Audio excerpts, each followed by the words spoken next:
Oke, selamat malam, saudara-saudara sekalian. Mari kita bersama-sama berdoa sebelum kita mulai PA kita malam hari ini. Tuhan, kami berterima kasih Engkau memberikan waktu kesempatan kepada kami dari berbagai tempat. Kami boleh bersama-sama di dalam Zoom ini untuk terus belajar firman-Mu. Kami percaya Tuhan, di dalam firman-Mu ada hidup, ada kemerdekaan, ada kebenaran, dan di dalam firman-Mu ada hidup yang kekal. Sebab itu kami mau menggunakan waktu, kekuatan, kesehatan, pikiran yang Tuhan berikan untuk boleh sungguh menggali kebenaran firman-Mu. Sehingga kami boleh sungguh mengalami betapa manisnya janji-Mu, betapa indahnya kebenaran-Mu, betapa besarnya kuasa firman-Mu yang tidak akan kembali dengan sia-sia. Berkati setiap kami Tuhan dan berkati hamba-Mu yang akan memimpin acara ini. Kami serahkan PA kami dari awal sampai akhir ke dalam tangan-Mu. Dalam nama Tuhan Yesus kami berdoa. Amin. Oke, saudara, kita sampai di Roma 6. Ya, dengan tema Freedom from Sin. Jadi, seperti saya sebutkan 2 minggu lalu, ada kemungkinan ajaran anugerah yang Paulus ajarkan sejauh ini tuh bisa disalah mengerti.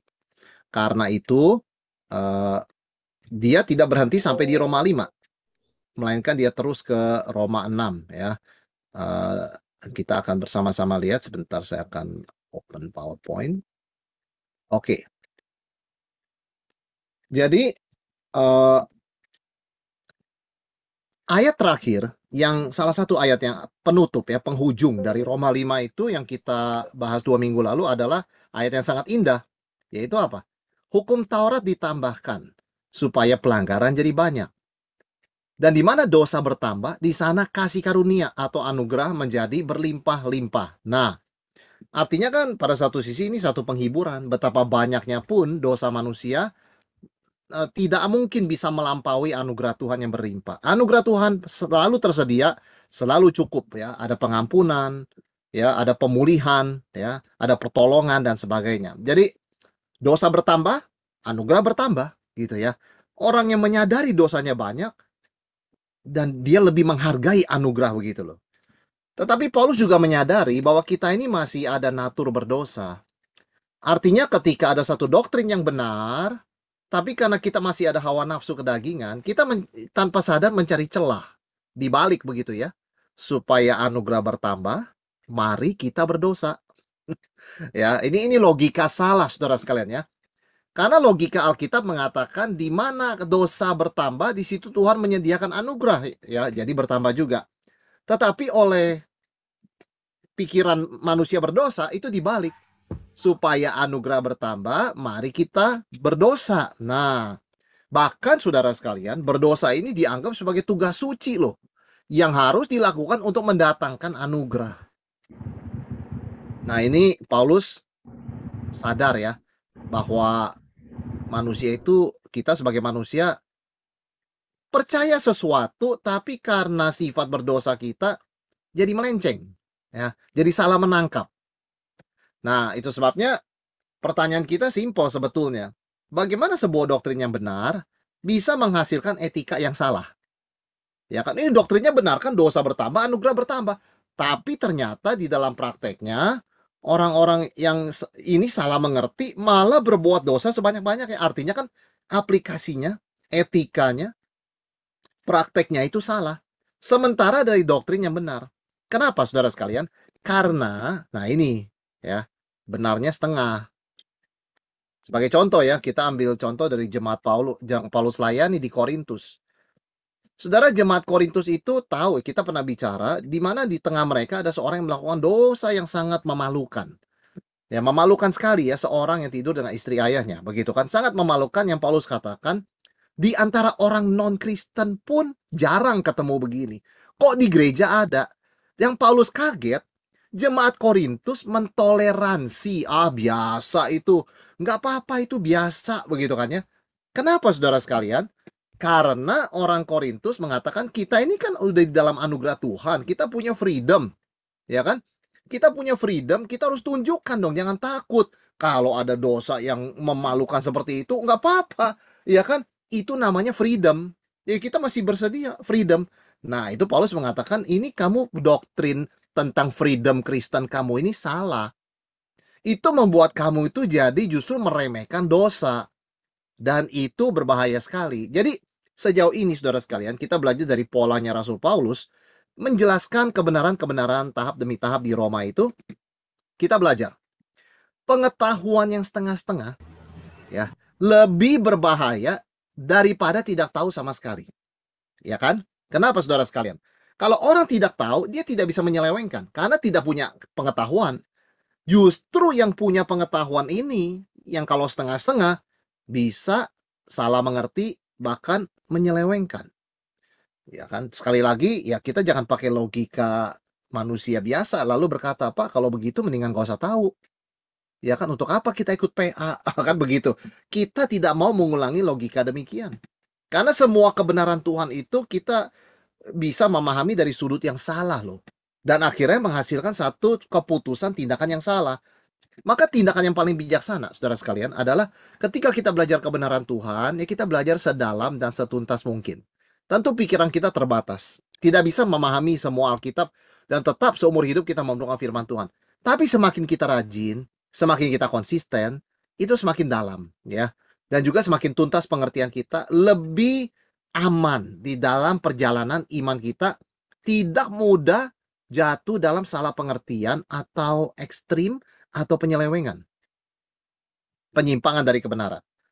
Maka Paulus menggunakan pendekatan yang sangat jelas di dalam memasuki Roma 6 ini. Dia tahu kalimat itu bisa disalahgunakan. Maka mari kita lihat saudara sekalian pertanyaan di Roma 6 ayat 1. Bagaimana Paulus memulai pasal 6 ini? Jika demikian, maksudnya tuh jika dosa bertambah, anugerah bertambah, apakah yang hendak kita katakan? Bolehkah kita bertekun dalam dosa supaya bertambah kasih karunia itu? Paulus menjawab strong, ya. Ini strong no, ya. Sekali-kali tidak. Jadi bukan cuma tidak, saudara sekalian, ya. Di dalam bahasa Yunaninya itu luar biasa, strong double negatif gitu ya. No way, begitu ya. Sama sekali tidak. Dalam bahasa Inggrisnya by no means. Nggak boleh sama sekali. Itu sebabnya Paulus mengingatkan kita bahayanya mengerti doktrin secara parsial. Apa itu bahayanya, saudara sekalian? Kalau tidak dikoreksi. Yang pertama, orang yang tahu setengah merasa sudah tahu. Ya. Karena dia merasa sudah tahu, dia juga keinginan belajarnya kurang. Jadi tidak mau belajar lebih lanjut. Cukup. Saya udah tahu. Udah tahu kok cukup begitu kan? Cukup untuk keselamatan. Tapi kalau tidak bertumbuh, jadi bisa menyeleweng, saudara sekalian. Karena orang harus terus bertumbuh. Kata Rasul Petrus, grow in the knowledge. Ya kan? Of the grace. Ya kan? Of anugerah. Bertumbuhlah dalam pengetahuan akan anugerah Tuhan kita Yesus Kristus. Itu merasa sudah tahu, tidak mau belajar lagi. Yang kedua, merasa sudah benar. Ya kan? Tidak perlu mendengar koreksi. Yang ketiga, merasa yakin. Artinya sudah salah, semakin bersikeras dalam misunderstanding-nya. Nah, ini Paulus kasih strong negatif. No, nggak boleh pikir begitu. Jadi dia menyadarkan pembaca ya. Kita tidak boleh sekali-sekali tahu-tahu setengah-setengah, merasa puas, merasa sudah yakin, merasa sudah benar, sudah tidak mau dengar lagi, tidak mau belajar lagi, tidak mau terima koreksi. No. Maka Paulus untuk mencegah salah pengertian ini, dia mengajarkan lebih dalam sebuah doktrin yang penting ya. Tadi kan dia sudah belajar minggu-minggu kemarin, pembenaran oleh iman kita sudah belajar, dia ajarkan. Kemudian anugerah Tuhan yang berlimpah melampaui dosa. Sekarang apa yang diajarkan saudara sekalian? Kesatuan kita dengan Kristus. Nah, ini Roma 6. Temanya saudara sekalian, kebebasan kita tuh kita dapat dari mana? Union with Christ. Ya, kesatuan kita dengan Kristus. Jadi apa yang harus kita pikirkan ya di dalam penjelasan Paulus ini? Yang pertama kita akan melihat what is union with Christ? Apa sih kesatuan dengan Kristus? Yang kedua, why? Kenapa? Yang ketiga, how? Prakteknya gimana? Kalau orang sudah dipersatukan, dipersekutukan dengan Kristus itu, apa sih bedanya dalam hidupnya? Jadi what, why, how ya. Nah, kita akan melanjutkan nih di dalam outline seperti ini, saudara sekalian. Pertama, Paulus mengajak kita berpikir soal apa waktu bicara union with Christ? Baptisan. Ya. Kita baca saudara sekaliannya ayat 3 sampai 5. Atau tidak tahukah kamu bahwa kita semua yang telah dibaptis dalam Kristus telah dibaptis dalam kematiannya? Dengan demikian kita telah dikuburkan bersama-sama dengan Dia oleh baptisan dalam kematian, supaya sama seperti Kristus telah dibangkitkan dari antara orang mati oleh kemuliaan Bapa, demikian juga kita akan hidup dalam hidup yang baru. Sebab jika kita telah menjadi satu dengan apa yang sama dengan kematiannya, kita juga akan menjadi satu dengan apa yang menjadi apa yang sama dengan kebangkitannya. Jadi Paulus mengingatkan, tidak tahukah kamu, ya. Kita coba gariskan kata itu dulu. Pengetahuan doktrin itu penting, ya. Saudara, ayat 3 Paulus menyebut apa? Tidak tahukah kamu. Jadi artinya apa? Penting sekali untuk kamu tahu. Ayat 6, karena kita tahu. Nah, ini kan, jadi ada kata-kata kita tahu, begitu loh. Kalau saudara loncat ke ayat 9, nanti juga Paulus ngomong, karena kita tahu. Jadi di dalam surat Roma, seringkali Paulus mengingatkan pentingnya pengetahuan doktrin. Karena Roma 8 ayat 28, ayat yang sangat terkenal dan menghiburkan kita tahu sekarang bahwa Allah turut bekerja. Jadi kata-kata kita tahu, tidak tahukah kamu ini bukan sekedar digunakan Paulus untuk retorika. Ini benar-benar mengingatkan kepada kita. Belajar lebih dalam dan belajar diingat begitu loh. Dipegang begitu kan, jangan belajar berikutnya yang lama lupa. Tidak tahukah kamu, kan pernah belajar. Ya, karena kita tahu, kan sudah belajar. Jadi kita tahu, karena kita tahu. Nah, jadi pengetahuan doktrin itu sangat penting. Dan sesuatu yang kita sudah belajar, jangan sampai kita lupa. Apa yang Paulus bicara soal pengetahuan dalam hal ini yang penting? Soal baptisan. Dari baptisan, dia ingatkan. Kan sudah dibaptis semua kan gitu. Baptisan adalah sebuah bayangan. Ya, baptisan air itu sebuah bayangan dari realitas sebenarnya. Yaitu apa? Kesatuan kita dengan Kristus. Jadi Paulus mengatakan, apa sih kesatuan dengan Kristus? Ya, kamu ingat nggak kamu dibaptis? Tahu kan? Waktu kamu dibaptis, itu kamu dikuburkan bersama dengan Kristus, masuk ke dalam air. Kemudian setelah kamu bangkit, ya kamu bangkit bersama Kristus. Itu kan simbolnya. Nah, itulah kesatuan dengan Kristus. Yang terjadi pada Kristus, terjadi pada kamu. Ya, itu saudara sekalian. Dalam baptisan, dalam simbol baptisan itu, katakan kita mati dan dikuburkan bersama Kristus, dan kita bangkit bersama Kristus. Inilah union with Christ. Sekali lagi, bukan upacara baptisannya. Ya, bukan upacara baptisannya. Tetapi pelajaran dari upacara baptisan. Ketika seseorang masuk ke dalam air, dia seperti dikubur. Mati dan dikubur. Nah, Paulus mengingatkan, itu adalah suatu kebenaran firman Tuhan, yaitu kita sudah mati dan dikubur bersama Kristus. Kemudian setelah orang masuk ke dalam air, dia bangun dong, dia bangkit. Nah, ketika orang bangkit, itu mengingatkan kita juga dibangkitkan bersama Kristus.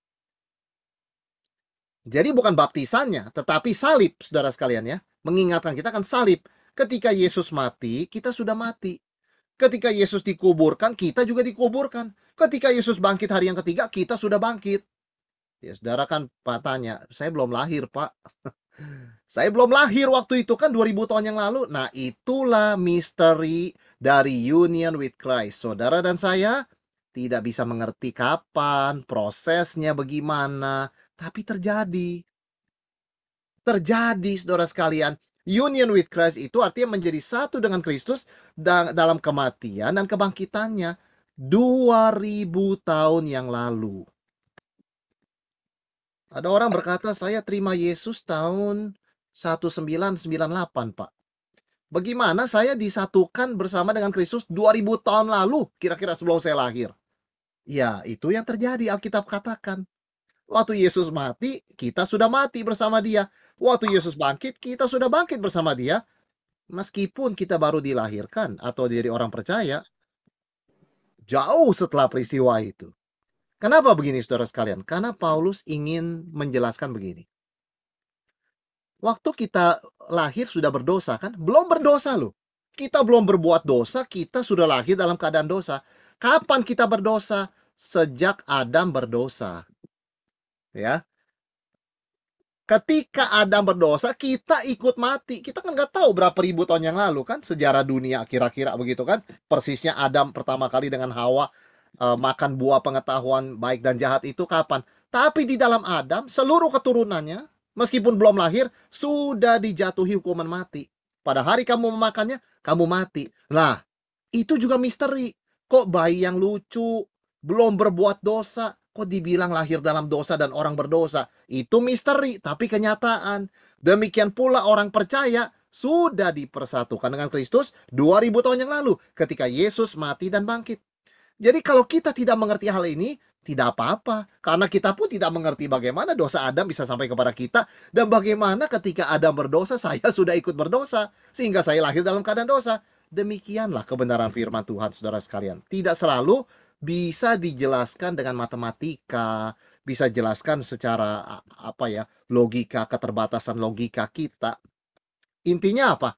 Union with Adam itu digantikan dengan union with Christ. Sama seperti kita otomatis berdosa di dalam Adam, demikian pula karena iman kepada Kristus kita otomatis mati dan bangkit bersama Kristus. Di mana Adam gagal, kita gagal. Di mana Kristus berhasil, kita berhasil. Ya, itu sebabnya Yesus disebut Adam kedua. Adam kedua, saudara sekalian. Jadi secara otomatis kita disatukan dengan Adam ketika dia makan buah terlarang itu. Maka kita lahir dalam dosa. Secara otomatis juga manusia lama kita ikut mati ketika Kristus mati, ya, melalui iman kepada Kristus. Jadi saudara dan saya sebagai orang percaya harus melihatnya begini. Saya sudah mati waktu Yesus mati, manusia lama saya. Dan saya ini manusia baru yang bangkit ketika Yesus bangkit. Itu yang Paulus katakan. Dalam etika hidup kamu sehari-hari, doktrin yang mesti kamu pegang adalah union with Christ. Kamu sudah dikuburkan, manusia lama kamu, sifat lama si aku, kebiasaan buruk, dan sebagainya. Itu sudah dipaku di kayu salib, mati, dikuburkan. Ya kan? Kemudian yang kamu sekarang hidupi ini adalah manusia baru. Jadi kamu bukan lagi disatukan dengan Adam, itu sudah dipatahkan. Karena anugerah Tuhan, kamu sekarang disatukan dengan Kristus dalam kematian dan kebangkitannya. Sehingga boleh kita katakan solidaritas kita dengan Adam dipatahkan, diputus.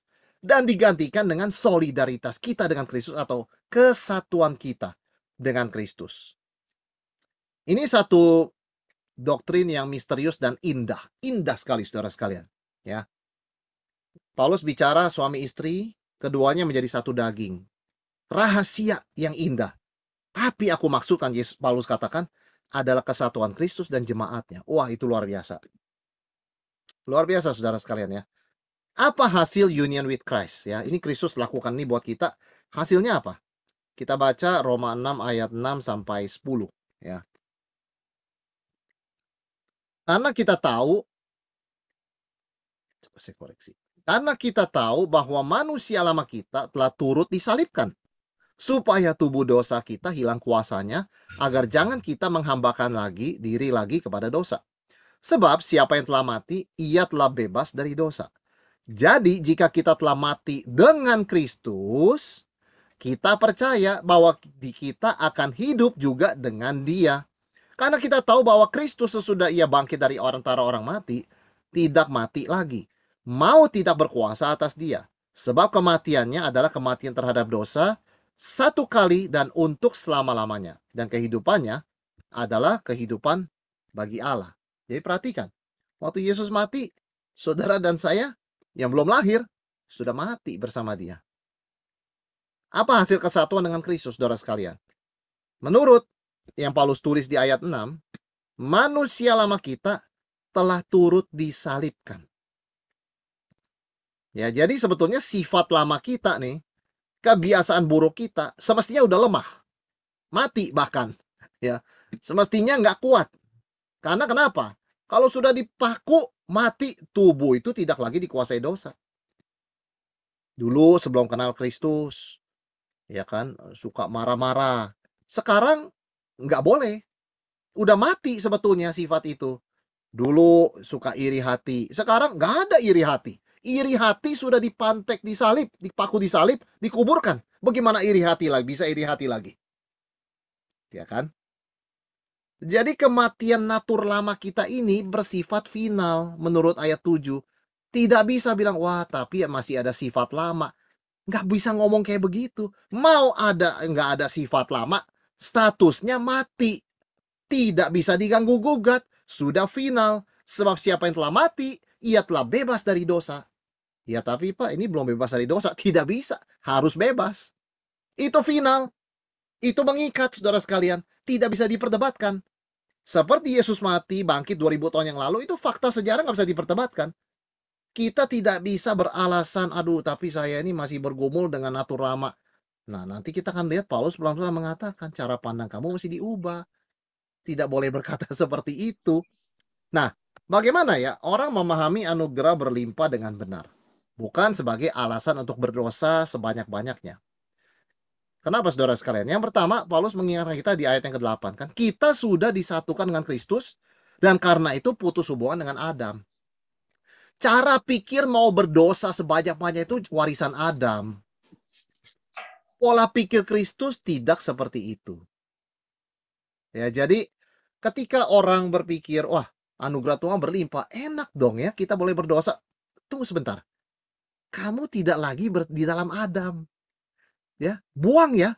Logika seperti itu dibuang. Kamu sekarang ada dalam Kristus. Wah, kalau saya berdosa selalu ada anugerah, saya harus bersyukur sungguh-sungguh. Tidak boleh berdosa. Nah itu Kristus. Itu pikiran Kristus. Wah, kalau gini enak dong. Nah itu pikiran Adam. Kamu sudah putus hubungan dengan Adam. Sama seperti orang sudah putus hubungan dengan mantan. Bisa nggak ketemu mantan lagi di satu tempat? Di belanja di supermarket. Bisa ketemu mantan. Tapi dia mantan statusnya. Tidak pernah boleh menghidupkan lagi hal-hal relasi yang lama. Itu mantan saya. But that is the thing of the past. Saya sekarang sudah punya pasangan yang dikasih Tuhan. Di dalam pernikahan yang sah dan kudus. Ya kan? Sudah nggak ada hubungan. Kenal nggak? Masih kenal. Masih ingat? Masih ingat. Tapi no relationship. Bukan musuh, ya. Tapi no relationship. Demikian pula, kita sudah putus hubungan dengan natur berdosa dari Adam. Dengan sifat lama kita. Dengan godaan dengan hawa nafsu. Itu si mantan kita. Ya. Kuasa dosa sudah dipatahkan dan kita bebas. Ayat 9 dan 10. Karena kita tahu bahwa Kristus sesudah ia bangkit dari antara orang mati, tidak mati lagi. Selesai, satu kali saudara sekalian. Mau tidak berkuasa atas dia. Sebab kematiannya adalah kematian terhadap dosa dan satu kali, final. Dan untuk selama-lamanya ada kehidupannya adalah kehidupan bagi Allah. Jadi ada satu titik balik yang jelas. Kita nggak mesti berdosa. Nggak bisa iblis atau dosa itu memaksa. Ayo, kamu tidak mau nyontek, saya paksa. Nggak bisa. Memang kita mau nyontek. Kalau sampai jatuh. Iblis nggak bisa paksa. Hawa nafsu nggak bisa paksa. Dosa nggak bisa paksa. Memang kita ingin. Nah itu saudara sekalian. Yang Paulus mau katakan. Jangan pernah berpikir kita itu masih hamba dosa. Jangan pernah berpikir kita itu masih terikat. Kita sudah bebas. Siapa yang manusia lamanya sudah mati, dia sudah bebas. Dia tidak harus berdosa. Jadi, saudara sekalian, pada titik ini, Paulus sudah menjelaskan. Jadi, kembali kepada pertanyaan pertama. Ada orang berpikir, kalau semakin banyak anugerah, berarti kita boleh berdosa semakin banyak. Salah. Salah. Kenapa? Orang yang semakin banyak dosa menunjukkan dia masih di bawah kuasa dosa. Masih dengan Adam. Masih miliknya manusia lama, saudara sekalian, miliknya dosa, begitu kan? Kalau orang sudah bebas, pikirannya nggak seperti itu. Masih di bawah kuasa dosa, berarti belum diselamatkan. Ya, jadi kalau ada pertanyaan yang simpel, Pak, kalau orang sudah jadi percaya, tapi terus berdosa terus ya, bertahun-tahun berdosa, ya belum diselamatkan. Meskipun kita nggak boleh membuat penghakiman itu ya, itu penghakiman hanya Tuhan yang membuat. Tetapi orang yang percaya kepada Kristus tidak mungkin terus-menerus berbuat dosa, ya. Tidak mungkin dia menikmati dosa. Saudara sekalian, makin sensitif dia makin bertumbuh. Karena dia sudah dipatahkan, diputuskan hubungan dengan si mantan. Solidaritas dengan Adam dan manusia lama kita. Dia rasa asing dan aneh kalau ngulangin lagi kesalahan dulu. Dia tidak nyaman, dia berduka cita, dia bertobat, merendahkan diri di hadapan Tuhan, mengaku dosanya. Kalau ketawa-tawa waktu berdosa dan terus-menerus seperti itu, inilah logika doktrin yang Paulus ajarkan. Orang itu belum diselamatkan. Tidak ada tanda-tanda dia sudah diselamatkan.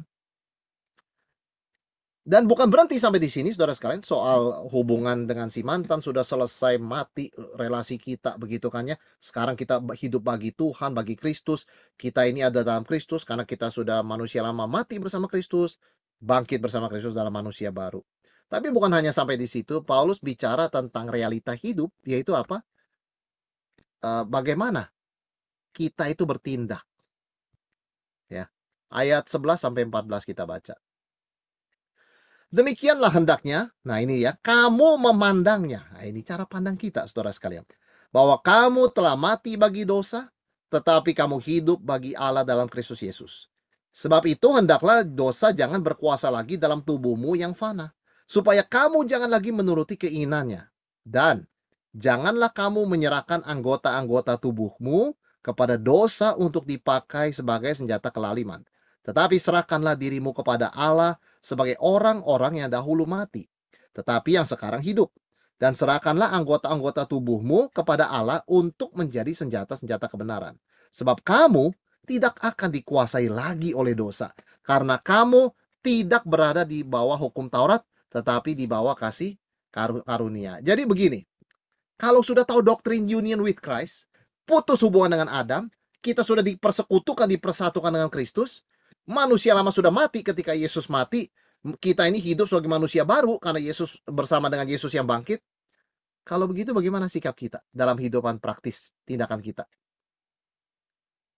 Kita harus menganggap, atau dalam bahasa Inggrisnya consider, atau dalam bahasa Yunaninya memperhitungkan pola pikir.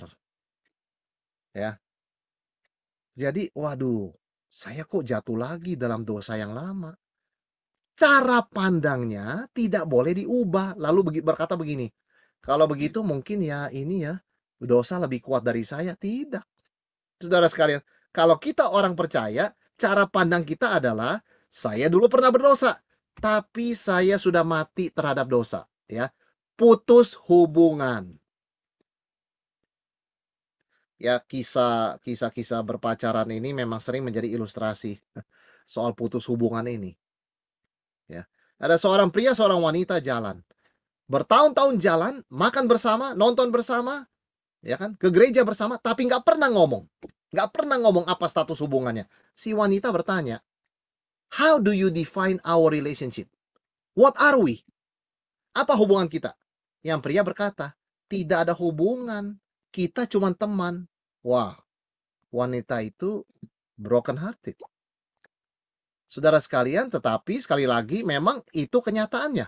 Tidak ada hubungan apa-apa di antara mereka, meskipun bertahun-tahun bersama-sama. Jadi hubungan itu harus jelas. Kita hidup dikelilingi dosa, tidak bisa dihindari. Di tempat kerja kita melihat dosa, membaca berita kita membaca dosa, dalam diri kita masih ada godaan-godaan berdosa. Tapi ingat, kita sudah putus hubungan. Kita harus jelas itu. Itu bukan sahabat kita, bukan teman kita. Dosa itu musuh kita. Ya, itu sesuatu yang asing bagi natur baru, manusia baru kita dalam Kristus. Jadi anggaplah, pola pikir Paulus mengatakan, dalam pikiranmu, kamu harus lihat itu, kamu sudah mati terhadap dosa. Tidak ada hubungan. Wah, ada kesempatan nih bisa mencuri. No, saya nggak kenal kamu. Saya nggak kenal keinginan mencuri itu. Nah itu, Paulus katakan pola pikirmu mesti seperti itu. Yang kedua, saudara sekalian, hidup bagi Tuhan. Ya, saya hanya kenal Kristus. Saya nggak kenal tuh keinginan mencuri, keinginan berzina, keinginan berbohong. Aku nggak kenal. Itu mantan. Nggak ada kontak sekarang. Saya hanya hidup bagi Tuhan. Nah ini, ya ini cara pikir kata Paulus. Cara pikirmu mesti seperti itu. Maka yang Paulus tuliskan di sini adalah pencegahan berbuat dosa. Bukan sekedar, wah kalau sudah berdosa kan enak minta ampun, enggak. Itu kesalahan orang yang pikir banyak dosa, banyak anugerah. Mari kita berdosa supaya banyak minta ampun. Enggak. Orang Kristen bukan sekedar diampuni, dia dicegah berbuat dosa. Kalau dia mengerti, menghayati doktrin union with Christ, bukan hanya dia sudah diampuni, dia bisa dicegah dari berbuat dosa. Nah, itu cara pikir kita, saudara sekalian, ya. Paulus katakan. Nah, tindakannya apa? Paulus mengatakan, coba sebentar saya sedikit perbaiki animasinya. Jadi ketika Paulus, memberikan tentang cara pikir ini, dia juga memberikan sebetulnya tindakan praktisnya seperti apa, ya. Paulus mengatakan tindakan nyata kita, yaitu jangan, izinkan anggota tubuh kita jadi alat berbuat dosa. Ayat 13 ya. Janganlah kamu menyerahkan anggota-anggota tubuhmu kepada dosa untuk dipakai sebagai senjata kelaliman. Jadi jangan berikan, ya kan? Yang kedua, selalu persembahkan anggota tubuh kita kepada Tuhan sebagai alat kebenaran. Misalnya seseorang sedang browsing di teleponnya. Wah, ada satu berita yang tidak baik sebetulnya ya, atau satu klik, satu gambar yang kalau diklik itu keluar gambar yang tidak baik ya. Apakah itu pornografi dan sebagainya. Jangan berikan jarimu, matamu, dan pikiranmu untuk dosa. Kita masih conscious, kita masih sadar. Skip ya, begitu. Persembahkan jempol ini, mata ini, pikiran ini, ya, dan tangan kita ini untuk Tuhan. Jangan ke browsing hal seperti itu. Ya, itu satu keputusan. Tindakan nyata, saudara sekalian. Kenapa? Karena realita kebenaran ini Paulus katakan sangat indah. Kamu tidak lagi dikuasai oleh dosa. Karena kamu tidak berada di bawah hukum Taurat, tetapi di bawah kasih karunia. Orang di bawah kasih karunia bebas. Dia tidak mesti klik, ya. Dia tidak mesti pikir ke sana. Tidak harus. Dia bebas. Dia mengabdikan dirinya untuk Tuhan dan standar kekudusannya. Saudara sekalian, jadi intinya orang hidup di bawah kasih karunia, menurut kata Paulus adalah berhenti berdosa, putus hubungan dengan dosa, tidak diperbudak dosa, ya. Jadi Paulus mengatakan kalau yang tadi logikanya katakan, oh di bawah kasih karunia boleh berdosa sebanyak-banyaknya, salah itu, salah. Di bawah kasih karunia, orang berhenti berdosa, putus hubungan dengan dosa, tidak diperbudak dosa. Dia sudah bebas. Kalau terus berdosa, namanya masih di bawah Taurat, yang memang kalau dibilang jangan malah dilakukan, ya. Jadi Paulus mengatakan kamu jalur mana? Ya. Kalau kamu jalur anugerah, nggak akan terus berdosa.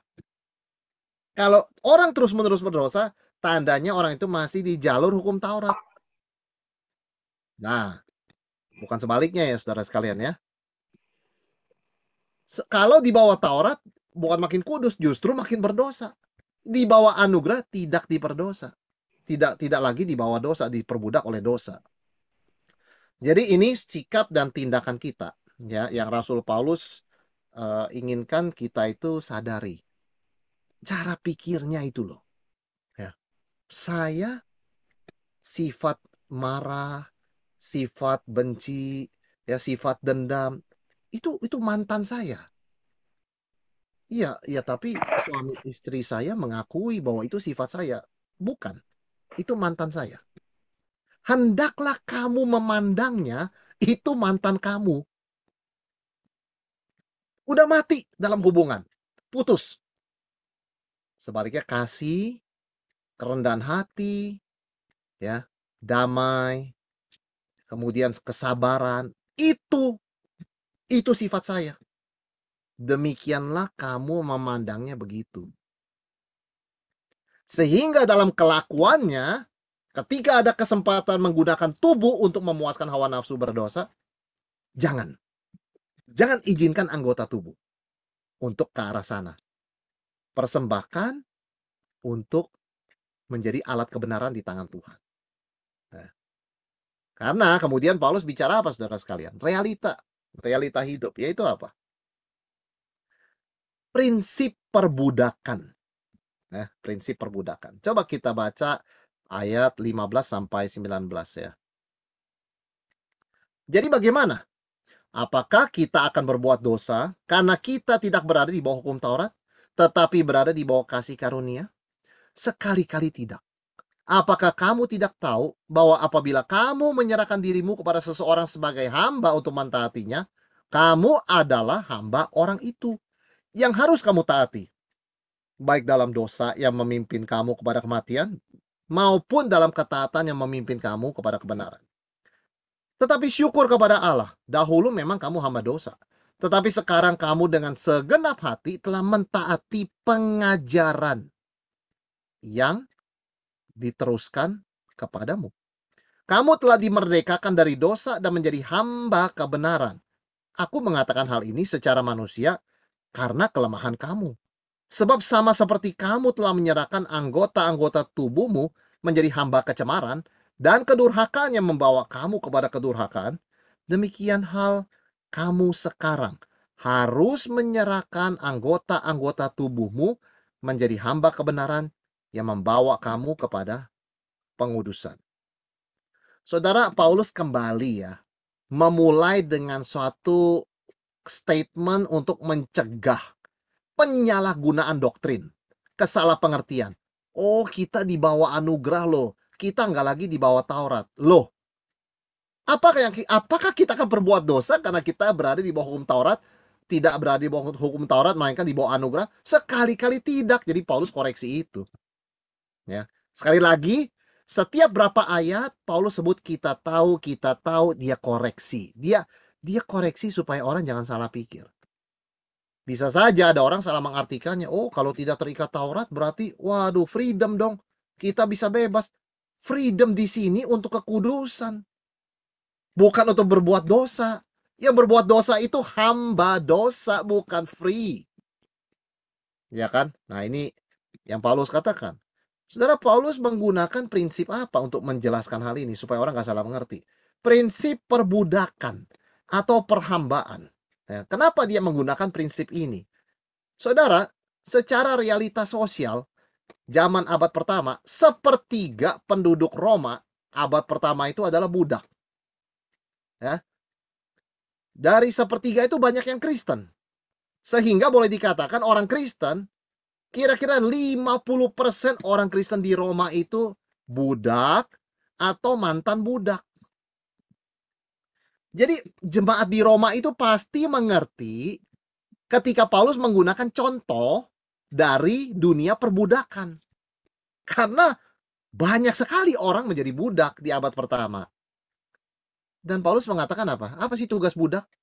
Cuma satu, obey, taat. Tugas budak itu cuma taat. Nggak ada yang lain. Ya. Dia nggak perlu mengeluarkan opini. Menurut hemat saya, menurut nggak ada. Budak itu tidak ditanya perspektifnya apa. Budak itu tidak ditanya opininya apa. Budak itu tidak dikonsultasi menurut kamu. Nggak ada. Ini perintah, you do it. Lakukan. And budak harus melakukan. Taat. Begitu kan? Paulus mengatakan, ini bukan cuma budak. Semua manusia itu hidup dalam prinsip ini. Maksudnya apa? Semanusia itu, siapapun itu, saudara sekalian ya, kita pasti taat kepada sesuatu. Ya kan? Kalau ada orang misalnya sudah tahu dia itu punya sakit diabetes ya. Diabetes begitu kan? Dia tidak boleh makan yang manis. Tetapi dia tidak bisa tahan, setiap kali dia lihat sesuatu yang manis, dia makan. Dan kalau sudah makan, dia lupa, nggak bisa berhenti. Dia taat kepada rasa manis. Manusia itu mana bisa menghindari ketaatan. Pasti dia taat sesuatu. Semua orang, kata Paulus, adalah hamba. Ya kan? Hamba. Cuma pertanyaannya, dia melayani siapa? Dia taat pada siapa? Menurut Paulus hanya ada dua macam perhambaan. Ya.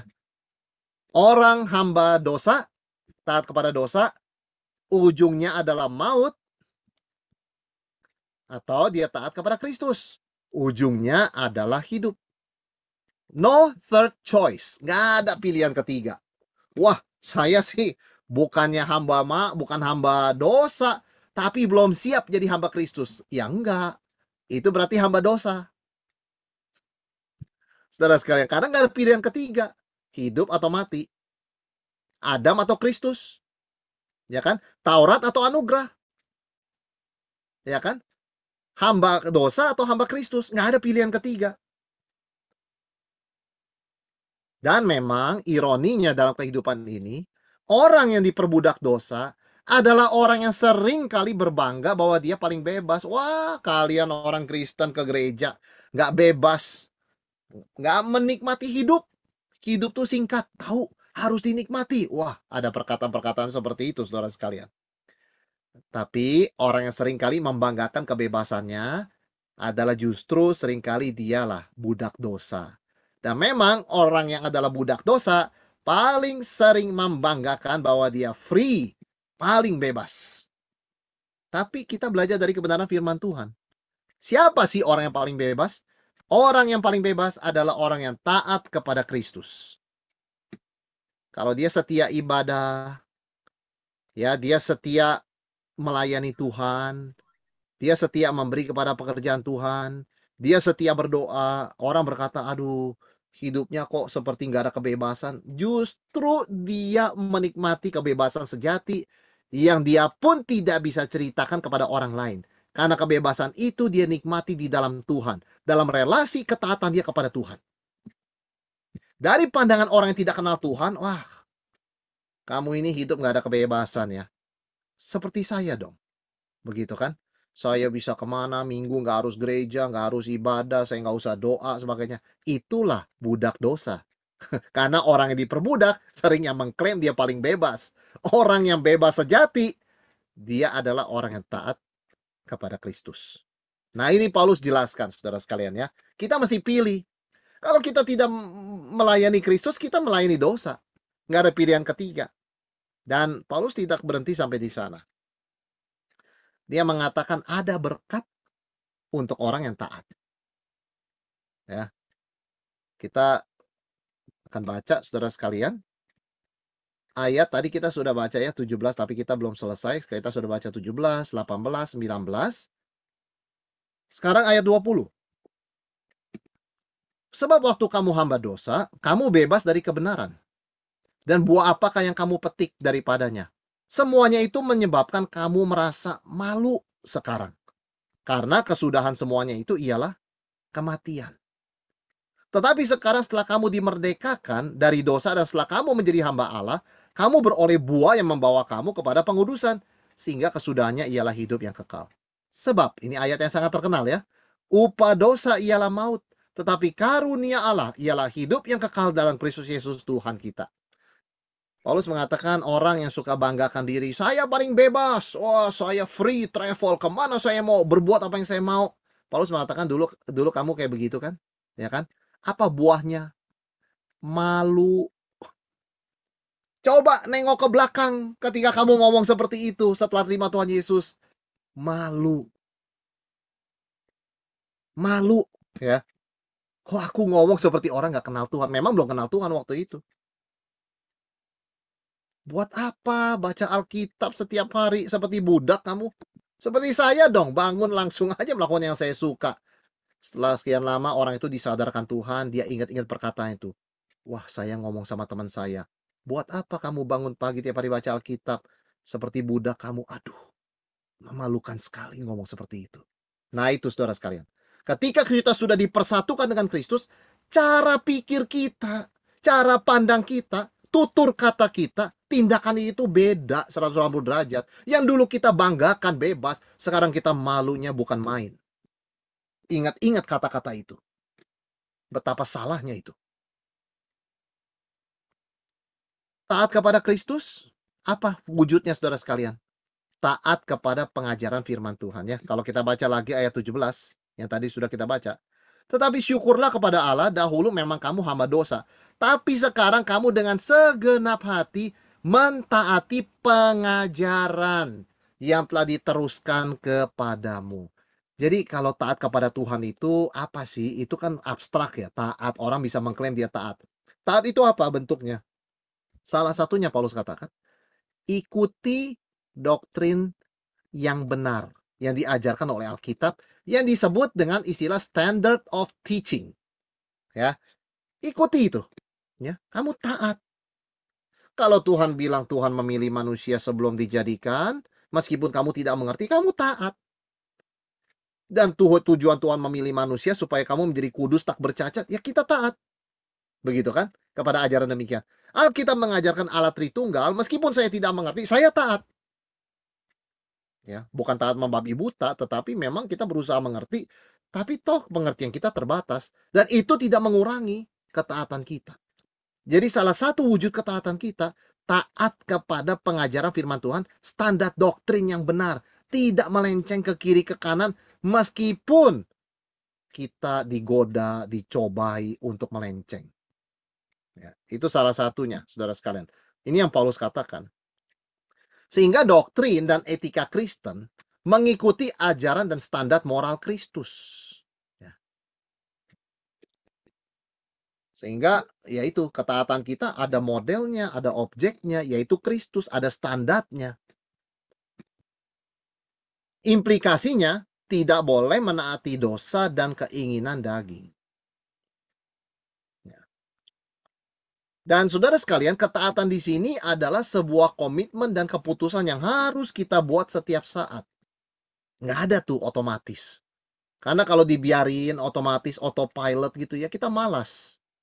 Kita mentaati keinginan daging, karena itu yang paling gampang, paling dekat. Begitu kan? Tetapi untuk taat kepada Tuhan, kita minta Tuhan berikan kekuatan untuk kita komitmen. Dan mengambil keputusan yang tegas setiap saat. Tuhan, saya tidak mau berpikir, berkata, berbuat yang disebut dosa. Itu komitmen kita. Dan keputusan tegas, saya sudah putus hubungan dengan mantan. Manusia lama saya putus. Ya. Saudara, tanpa obedience yang sungguh-sungguh, kita akan jatuh ke dalam suatu ajaran yang salah, namanya cheap grace. Ya. Cheap grace ini diperkenalkan istilah ini oleh Dietrich Bonhoeffer, seorang pendeta di Jerman yang hidup di zaman Hitler. Dan dia dihukum mati ya, karena dia menentang Hitler. Dia digantung menggunakan kawat. Setelah dia mati, 3 minggu kemudian Hitler bunuh diri. Kira-kira 3 minggu kemudian Nazi kalah. Nah, dia ini sebelum mati banyak menulis buku, saudara sekalian. Salah satunya adalah buku berjudul Harga Menjadi Seorang Murid, The Cost of Discipleship. Sangat-sangat terkenal buku itu ya.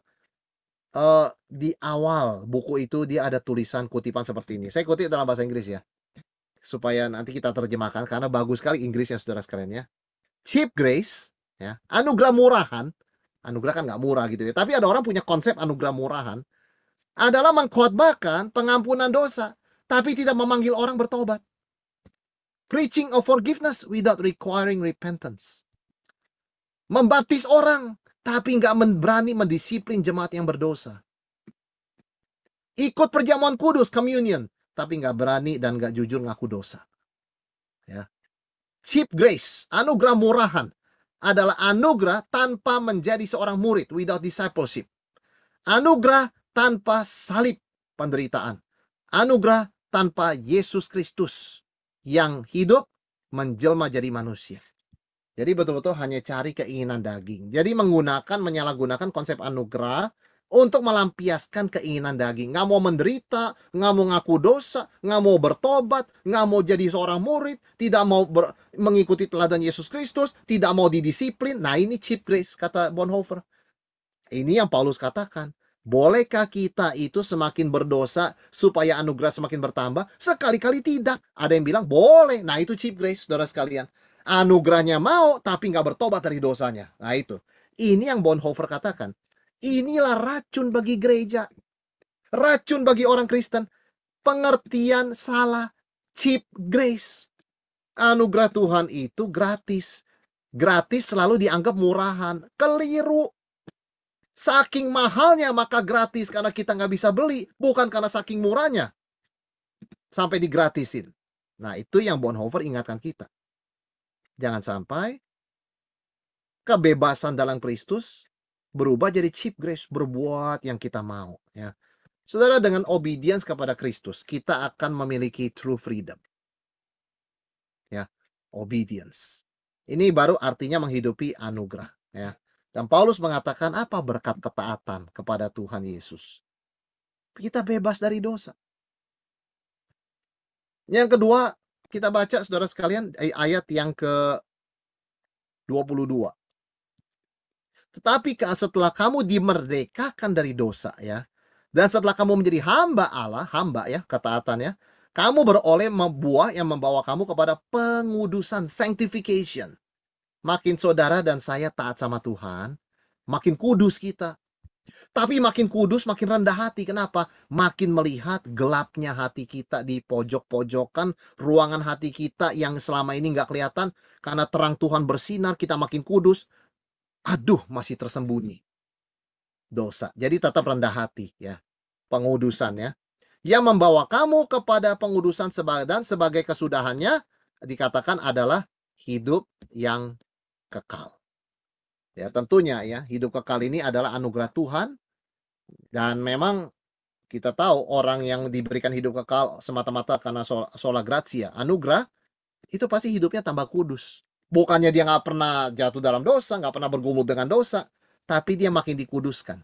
Ya, ketika dia jatuh, dia bangun lebih tinggi, tidak jatuh lagi di situ.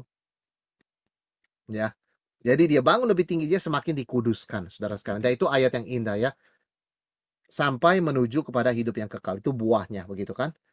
Dan ini ditutup dengan satu ayat yang indah, sebab upah dosa ialah maut, tetapi karunia Allah, the grace of God, the gift of God, ya, adalah hidup yang kekal dalam Kristus Yesus Tuhan kita. Jadi sekali lagi kita masuk surga bukan karena usaha kita, bukan karena kehebatan kita, tapi semata-mata karena the gift of God, ya, karunia Allah, pemberian Tuhan dengan cuma-cuma. Tetapi pemberian Tuhan kalau orang di bawah anugerah, dia tidak mungkin berdosa sebanyak-banyaknya. Itu berarti dia di bawah hukum Taurat. Kalau dia di bawah anugerah, dia semakin merdeka dari dosa. Menjadi hamba Tuhan, melayani Tuhan.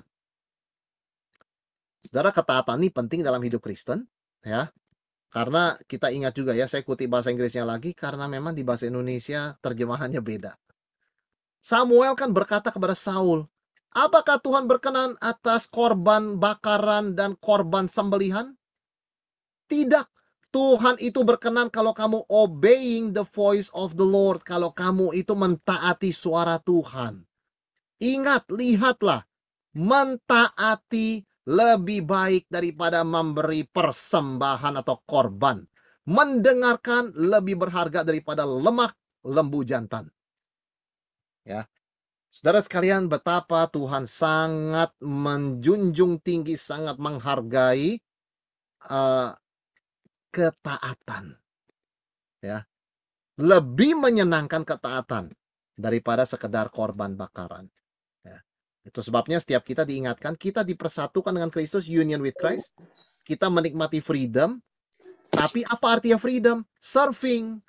Menjadi hamba Tuhan, melayani Tuhan. Bukan melakukan yang kita suka. Inilah pola hidup orang Kristen yang dia semakin dikuduskan sampai menuju pada hidup yang kekal. Dia selalu ditandai oleh ketaatan seorang hamba. Karena dia melayani Tuhan, dia tidak lagi melayani dosa, putus hubungan dengan dosa. Ya, dengan manusia lamanya, dengan si mantan dari manusia lamanya itu. Oke, saudara sekalian, demikian pembahasan ya Roma 6 ini sampai di sini.